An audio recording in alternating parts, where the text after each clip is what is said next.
Accounting standard number 21, that is consolidated financial statements.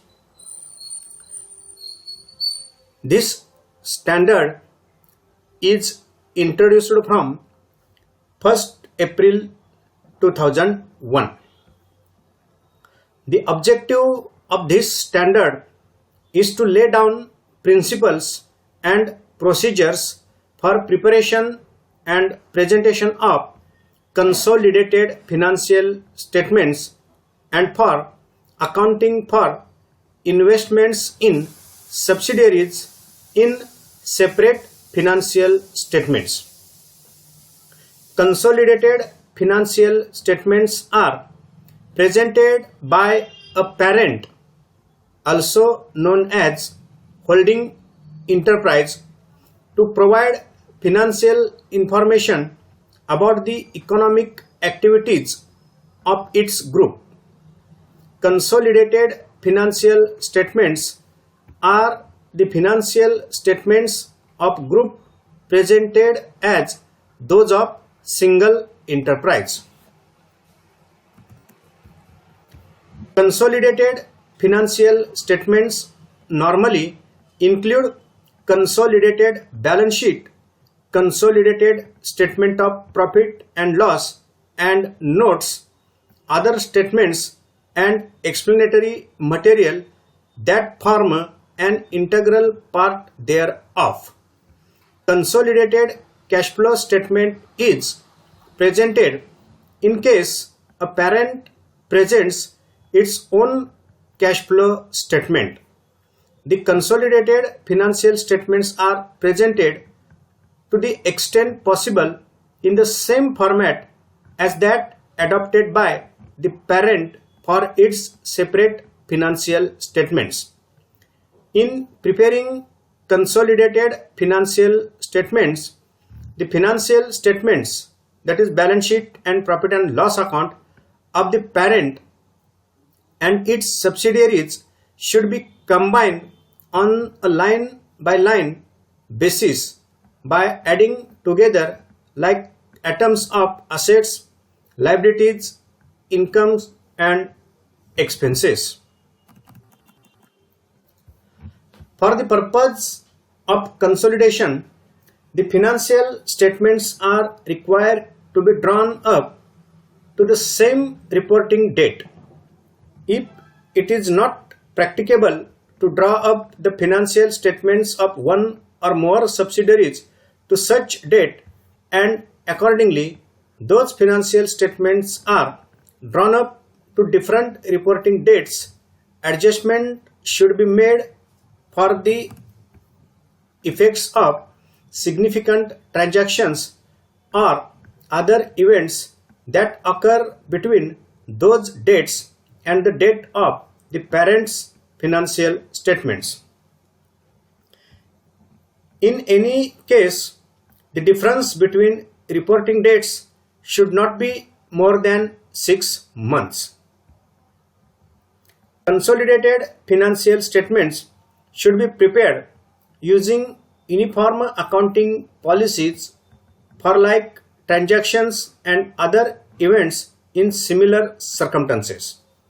If it is not practicable to use uniform accounting policies in preparing the consolidated financial statements, then the items in which different accounting policies have been followed should be disclosed. Minority interest should be presented in the consolidated balance sheet separately from the liabilities and the equity of the parent's shareholders. The following disclosures should also be made in consolidated financial statements. Number 1, a list of all subsidiaries including the name, country of incorporation or residence, proportion of ownership interest, and if different proportion of voting power held. Number 2, where applicable, The nature of the relationship between the parent and a subsidiary.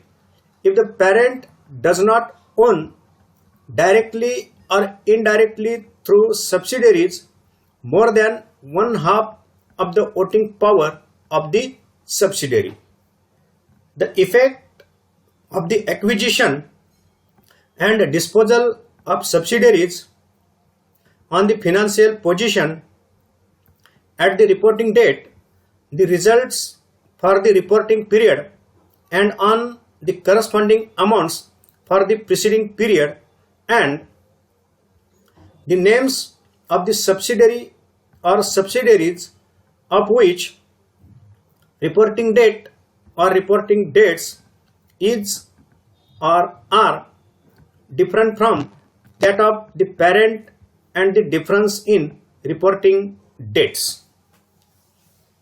Next accounting standard is Accounting Standard 22, Accounting for Taxes on Income.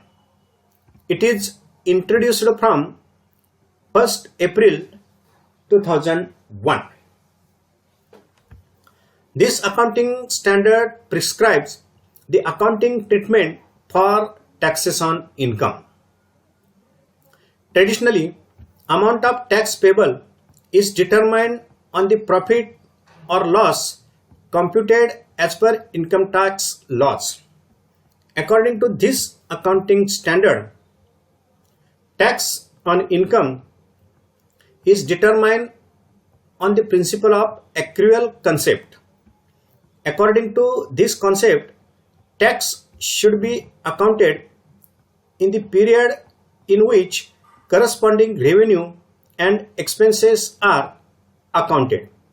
In simple words, tax shall be accounted on accrual basis, not on liability to pay basis. This standard should be applied in accounting for taxes on income. Accounting income or loss is the net profit or loss for a period as reported in the statement of profit and loss before deducting income tax expenses or adding income tax saving. Accounting income is determined accounting income is determined based on generally accepted accounting principles to reflect a true and fair view of operations of an enterprise. Taxable income, tax loss, is the amount of income or loss for a period determined in accordance with the tax laws, based upon which income tax payable or recoverable is determined. Tax expenses or tax savings is the aggregate of current tax and deferred tax charged or credited to the statement of profit and loss for the period. Current tax is the amount of income tax determined to be payable or recoverable in respect of the taxable income or tax loss for a period, and deferred tax is the tax effect of timing differences. The difference between taxable income and accounting income can be classified into permanent differences and timing differences. Permanent differences are those differences between taxable income and accounting income which originate in one period and do not reverse subsequently. Timing differences are those differences between taxable income and accounting income for a period that originate in one period and are capable of reversal in one or more subsequent periods. Timing differences arise because the period in which some items of revenue and expenses are included in taxable income do not coincide with the period in which such items of revenue and expenses are included or considered in arriving at accounting income. Tax expenses for the period comprising current tax and deferred tax should be included in the determination of the net profit or loss for the period. Deferred tax should be recognized for all the timing differences subject to the consideration of prudence in respect of deferred tax assets. The following disclosure procedure should be followed. Number 1, an enterprise should offset assets and liabilities representing current tax if the enterprise has a legally enforceable right to set off the recognized amounts and intends to settle the assets and the liability on a net basis. An enterprise should offset deferred tax assets and deferred tax liabilities if